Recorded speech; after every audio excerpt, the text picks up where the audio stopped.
Hello and welcome to the Stitch Create Love podcast. My name is Lyndsey and I'm coming to you from Cheshire in the northwest of the UK, where I live with my husband Stephen and our 5-year-old daughter Eloise.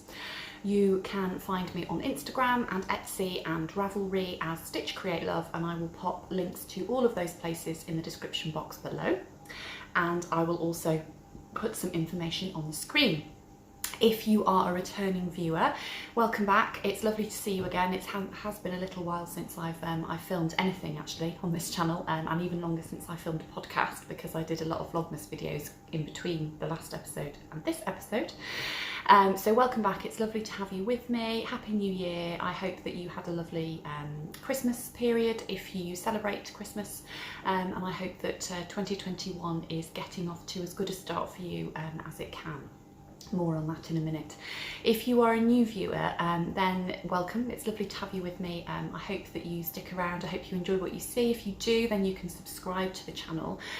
If you are a new viewer, then this is not going to be my usual podcast episode, hence why I've called it episode 15 3/4, because it's not really episode 16. Episode 16 I have written the show notes for, and I had plans to film, but things went a little bit awry. So anyway, to cut a very long story short, what I thought I would do is that I would film a short kind of chatty update today, lots of chat about crafting and various other things, and then in the next couple of weeks I will film episode 16 proper. So if you are a new viewer, normal service will resume shortly, hopefully.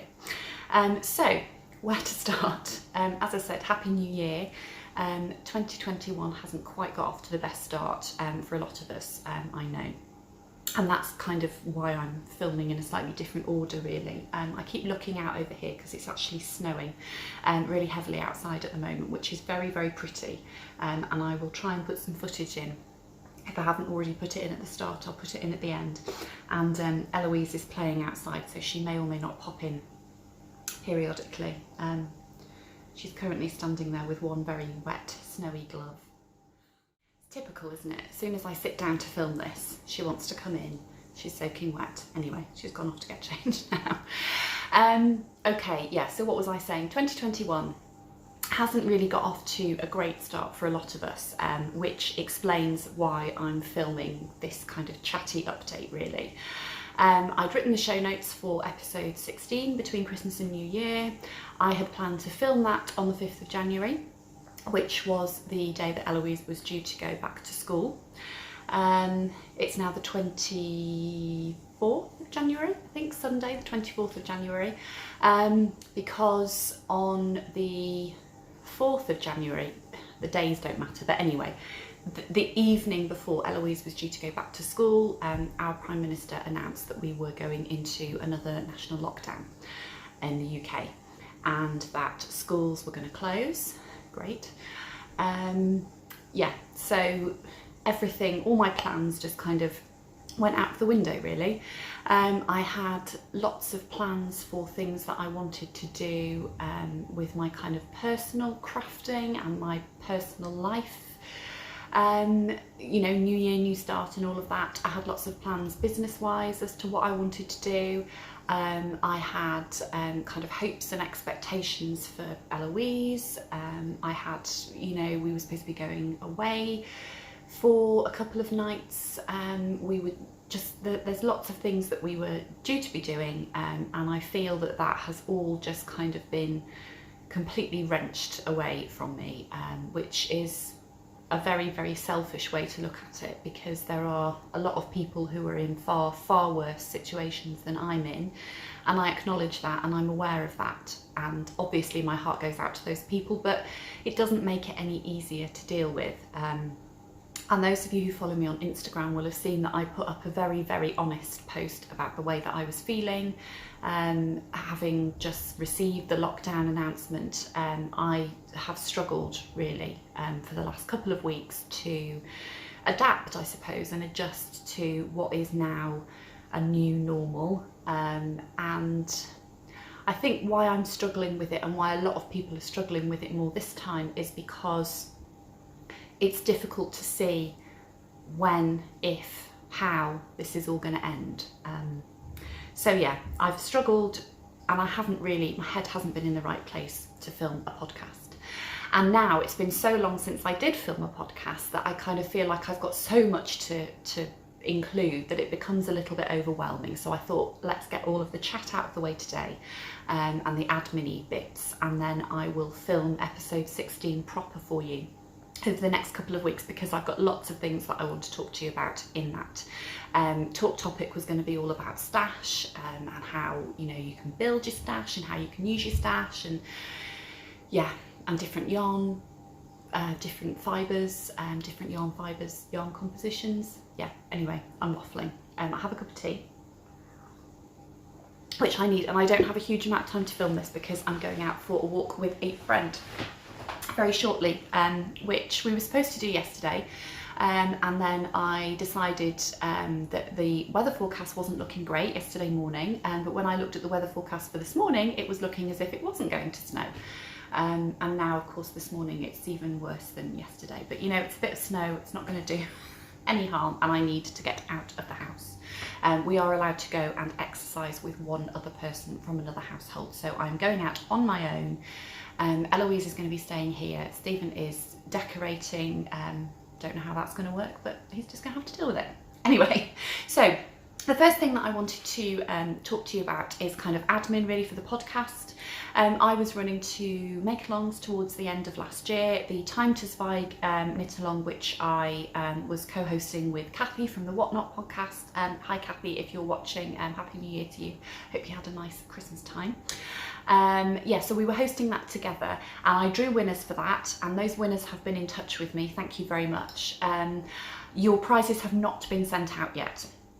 Because one of the prizes I thought was going internationally, but it's actually going to go domestically, but the other prize is going internationally, and in December there were huge problems with international post. Generally, I don't know whether it was COVID or what it was, but anyway, there were really huge problems with that, and I just didn't want anything getting lost in the post. And obviously now we've gone into a lockdown, and whilst obviously I really want you to have your prizes, we're only supposed to leave the house for essential reasons or for exercise at the moment, and my local post office is quite a small post office, and it's a very busy small post office. There are always lots of people queuing in there, and I think I've got to be responsible about this. If we're in a lockdown and we're trying to get infection rates down, because the infection rate is so high in the area where I live at the moment, if we're trying to do that, then I don't think that me standing in you know, a centrally heated busy post office with potentially quite vulnerable people in is necessarily an essential thing for me to do at the moment. They're not kind of, you know, they're not shop orders that people have paid for, so I can't really argue that it's a business reason. So your prizes will come out to you. I will get them out as and when I'm able to do so. The other thing is, of course, because I've got Eloise with me at the moment, it's very difficult to be able to go out to the post office without her. And that's another thing that we're being encouraged to do, is if we are going into shops, to go on our own. So they will come out to you, they are safe, they are here, and I will get those out to you. Also, at the beginning of the month, there were other problems with European post because of Brexit. So yeah, the postage system has not been one that I wanted to place my trust in of late. Things are back to normal a bit more now, so I will endeavour to get those out to you over the next few weeks if I can do. The other make-along that I was running, I was co-hosting with Angela from the Knitting on the Farm podcast, and that ended at the end of November, but then I just haven't filmed a podcast since then. So I have drawn the winners. I haven't announced the winners, but I have drawn the winners. The prizes actually are in the other room, but what I will do is I will pop photographs up on the screen. So first of all, I've drawn 2 winners for that, and the prizes that I had I will pop up on the screen. I had one of Paula from Stitched by Mrs D's beautiful bears. Her name is Chloe, and she has been very well behaved, Paula. She's been sitting very patiently waiting to go to her new owner, and she's been very happy while she's been here, but she's looking forward to going on to somebody else now. And the person that she is going on to is, now I'm sorry, I'm going to completely butcher your name, Dariona. I'm sorry if I've pronounced that wrongly. Dariona, I have your address, I think, because you've ordered from my shop before. So if you could get in touch with me and just let me know that you do want me to send your prize to the address that I already have for you, then I will get that out to you. So congratulations to you, and again, I'm sorry if I've mispronounced your name. And then the second prize goes to, I'll tell you what it is first actually. It's a beautiful little mermaid, which was sent to me by Anna Maria, who is Little Creative Sheep on Instagram. She has an Etsy shop, and in the summer she very kindly made some toys for Eloise and for my niece for her first birthday, and she also sent one of her little mermaids as a prize, and that is going to Lace Wing on Heather, who I assume is Heather. So congratulations to you. If you could get in touch with me and let me have your address, and I will try and get those things out to you. When I send all of these out, I'll send them out together, so it saves multiple trips to the post office basically. So that's the winners of the make-alongs, so that's out of the way. I feel like I'm waffling a lot here this morning. Out of practice for filming. Okay, the other thing I wanted to talk to you about was kind of plans for 2021 for this channel, for my kind of business side of what I do, and also for my personal crafting. I thought I'll put all of that in this episode, and then that's not something that needs to filter into episode 16 when I want to be actually showing you all my projects. So personally, in terms of my crafting this year, I always like to try and kind of extend my skills a little bit, or learn some new skills. I learnt crochet last year, and I learnt it on a very, very basic level. In the sense of, I made a couple of amigurumi projects, which just uses one stitch, which is either a single crochet or a double crochet, depending on whether you are working in UK or American terminology. So one of the things that I want to do this year is I want to make a crochet blanket, and I haven't decided what stitch I'm going to use for that yet. Excuse me. I haven't decided what stitches I'm going to use for that yet, or anything like that. What I'm going to do is I'm going to go to Attic 24, who I believe is Lucy. Everybody, if you're into crochet, I'm sure you know who Lucy from Attic 24 is. I'm going to go and have a look on her website, because I think she has tutorials that tell you how many to kind of cast on for your chain, depending on what size you want, or depending on what weight of yarn you have. Because what I've done is I have signed up to the, I can't remember the name of it now exactly, but it's Helen from Giddy Yarns has a kind of a scrappy blanket mini club running this year. So you could sign up for January, or you could sign up for January to March. So I signed up for January to March, and what she's done is she's put up kind of like mood board pictures, which have the colours that she's going to be using in each month. She's put those up. They were up on her website, and I'm sure they're probably on her Instagram feed as well if you wanted to see those. And the idea is that she's designed all of the clubs to work together over the 12 months, so that you will get a really nice cohesive colour palette in a blanket. So that is my plan for my minis that I'm going to be getting from Helen. I've not done a mini club before. I had a couple of the Little French Meadow mini skeins when they were dying, but I've not done like a whole year's worth of clubs, so I'm really looking forward to it. And I've had a lot of Helen's yarn before, so I'm really looking forward to that. I really like how she dyes her yarn. I really like the inspiration behind her yarn, and I hope it's okay for me to say this, Helen, but I kind of feel like Helen and I are on a similar wavelength in a way, because we both have young children and we are both trying to work from home in a lockdown at the moment. And I have been in touch with Helen on Instagram numerous times about, you know, the frustrations of parenting. So yeah, it's nice to be able to support Helen, and I'm looking forward to receiving that. So that's kind of a personal kind of year-long goal that I want to achieve. The other thing that I want to do this year is I want to make sure that I'm making things for myself from other people's patterns that I really want to wear, that have a place in my wardrobe. I think I spent a lot of time over the last couple of years when I've been learning knitting and kind of honing that craft, where I've just kind of bought a pattern because it looks like it's going to be something that I might want to make, and then it just sits there and it never gets made, because I haven't really thought about how it's going to fit into my wardrobe. Or I've bought a pattern without thinking about the yarn that I'm going to use for it, and then it becomes an expensive process to buy the yarn. So what I'm trying to do this year is I'm only going to buy patterns and make patterns that I know have a place in my wardrobe, and I'm also going to try my very best, particularly with accessories. Garments may be slightly different because obviously you have to have a certain quantity of yarn to make a garment, but you know, shawls, hats, socks, any other kind of accessories, I'm going to try my very best to use yarn that's already in my stash, because I have built up quite a nice stash over the last couple of years. You know, it's not massive, but it's big enough that I can kind of shop my stash for my projects. So that is another thing that I want to do.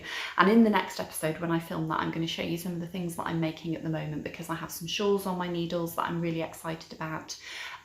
Yeah, so I'll talk to you about that in the next episode. So that's kind of the personal side of things that I want to do. I also really want to get back into my dressmaking, and that's something that I really enjoyed over the summer last year, and I've certainly enjoyed making things for Eloise. If you watched my Vlogmas videos, you will have seen that I made her some pyjamas. I might see if I can pop a picture up on the screen, and they were the pomegranate pyjamas by Poppy and Jazz Patterns. So yeah, I have enjoyed making things for her, but I really want to try and get back into dressmaking for me, which at the moment is something that I'm not going to have time for, because I've got Eloise at home and I'm homeschooling, and I just don't have the time, you know, to take my measurements, because they've all changed, because I've put on weight, as I think we all have as a result of living through a pandemic. You know, wine and crisps are how we cope, isn't it? Or chocolate, or all the bad things. Anyway, they're good things, but they're bad for our bodies. I've lost the thread of my conversation now. Yeah, so I don't have the time, you know, to take my measurements and then lay everything out to cut it out, and so that's something that is going to have to wait until things are a little bit more normal. But I definitely want to get back into my dressmaking this year. So those are my personal plans. In terms of the business side of things, I have decided that I very definitely am focusing on pattern design this year. I may put, you know, a couple of project bags in the shop. I may put some stitch marker sets in the shop, but predominantly I'm going to be focusing on pattern design, because that's something I've really feel that I found something that I really enjoy, and I found something that I can put quite a lot of my creative energy into, and I feel a really big sense of reward from it at the end of it. And I've really enjoyed it. So I had lots of plans for lots of things that I wanted to design, and I was going to try and put out a pattern every month, and obviously things have slowed down dramatically because Eloise is at home and I'm homeschooling.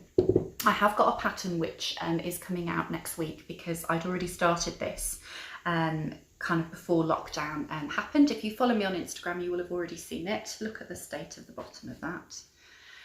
This is interrupted by a little person. I will see if she'll come and sit on and have a chat towards the end. Yeah, so this is the Spring is in the Air cowl.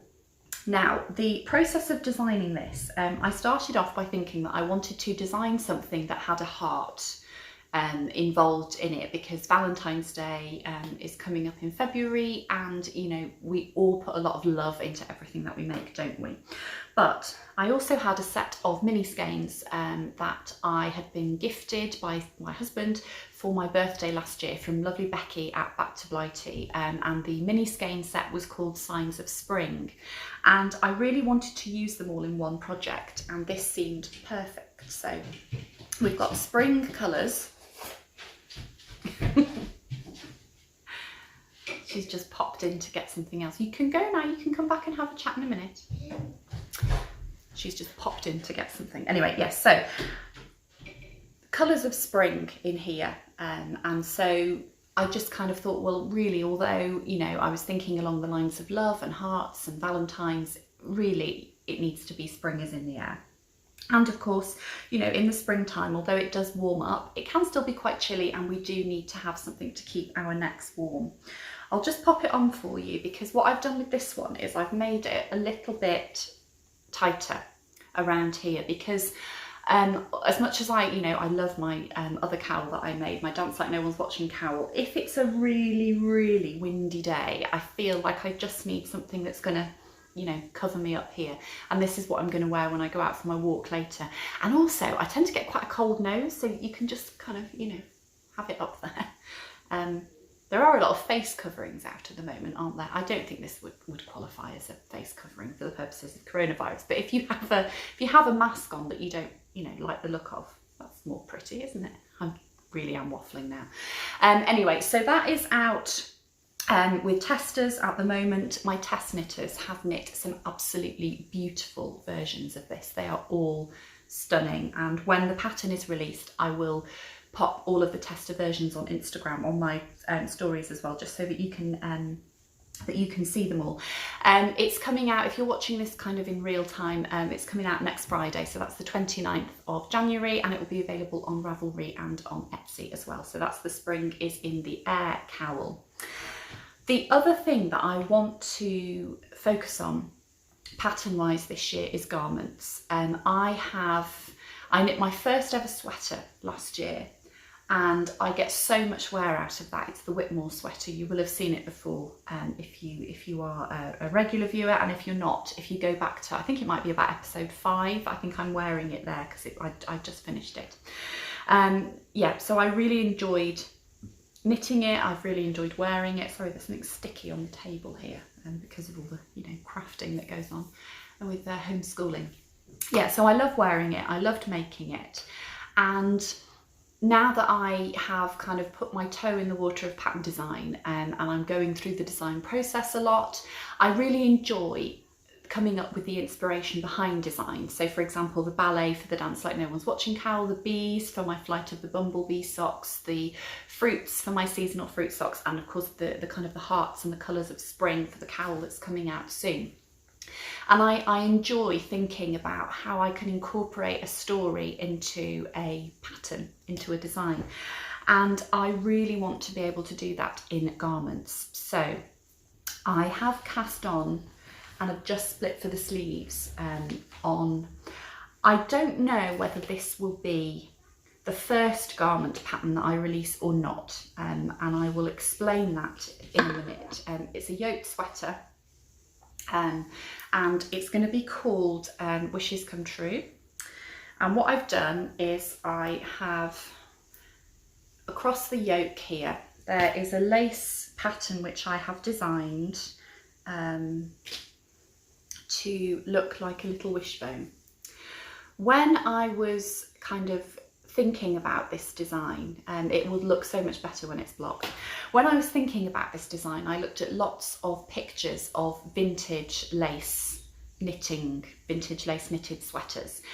That I think is definitely my aesthetic. I love lace knitting. I love the vintage look of lace knitting, and so that is me really. And there were a lot of kind of almost like branchy motifs and, you know, kind of flowers and things like that. So I just kind of thought, well, if I turned it upside down a little bit and had a little play around, then I could make it look like a little wishbone. And Wishes Come True seemed an apt name for the pattern, because it is kind of, you know, wishes come true, dreams come true. It is my dream to be able to create beautiful garment patterns that people find accessible and want to knit. The reason I'm not sure whether it will be my first one is because this is a yoked sweater, and because the stitch pattern goes around the yoke, I think that's going to be quite tricky to grade into different sizes. And also, I was on a Zoom meeting yesterday, and lovely Deborah, who is one half of the Meanwhile at the Castle podcast, and she also has a channel where she does beautiful vlogs, My Fairy Tale Chronicles. She was on the Zoom meeting and we were just chatting about grading, and she made a very interesting, and it was a point that I suppose I probably was aware of but hadn't really thought about it. And she said that, you know, grading a pattern is not just as easy as you know, grading it everywhere in the same way, because just because somebody has a bigger bust, it doesn't mean they've got a bigger, you know, wrist, or they've got, you know, longer arms or whatever. So it just kind of, it got me thinking really that I think it might be a little bit more complicated to grade this than it would be to grade something else whereby I've got the stitch pattern placed in a slightly different place. So I have got another couple of design ideas that I'm also working on at the moment, none of which have been cast on, and I will talk to you about those a little bit more in the next episode. But to kind of help me to achieve what I want to in terms of garment pattern design, I have enrolled in a sweater design course, which is a big thing for me, because there is a cost involved, and there's homework, and it's not just a straightforward thing. But the way I've looked at it is that it's an investment in hopefully many years of garment design. And so I've only started the first kind of lesson of that, really, the first session of that, which I've already learned so much, and I'm really, really looking forward to the rest of it. So yeah. That's what I'm going to be doing this year. I'm going to be, you know, really trying to learn, you know, a deep dive on garment pattern design, and there's lots of ideas coming. So, sorry, another interruption. So yeah, so that's where I am really at the moment in terms of my design journey, and I wanted to just kind of finish off by saying a really big thank you to all of you, because each and every one of you that watches this channel has supported me in some way in the journey that I have been going along so far, in terms of, you know, Stitch Create Love as a brand, and also in terms of me personally as a creative designer. You know, whether you just watch the podcast and subscribe to the channel, you know, whether you like and comment and share, all of those things, it's wonderfully supportive. You know, people who've ordered from my shop, it's just it just kind of validates what I'm doing really, and helps me to kind of justify the amount of time I spend knitting to my husband for a start. So I hope that as I continue on my journey, you will continue to support me in whatever way you have been doing, or whatever way you can. If you do want to support what I'm doing, obviously, you know, you can purchase a pattern. I have a Ko-fi account if you want to, if you felt so inclined. But you know, you don't have to do that. You can support me by sharing when I release a pattern. If you follow me on Instagram, sharing that on your feed. You can support me by subscribing to the channel. You can support me by commenting on my posts. You can support me by just kind of sharing what I do with other people. So and also, you know, the lovely feedback that I get and the messages that I get on Instagram, that's massively supportive as well, because it really helps me to feel that you know, we are in a supportive, positive community, and that really does help to kind of motivate me to carry on going. So thank you so much for all of your support. So I'm going to end it there because I'm being called on to do something upstairs. I might see if I can get Eloise to come and have a little chat later, because I know a lot of you enjoyed seeing her during Vlogmas, and I'll pop it in at the end. So thank you so much for watching. Thank you for bearing with me during what is probably turned into quite a long waffly chat. I will film a proper episode 16 of the podcast in the next couple of weeks. I will show you lots of projects that I've been working on. I will talk to you about yarn and stash, and yeah, I will see you again very soon, I hope. Thank you so much for watching, and I hope that you are staying safe and well. Bye.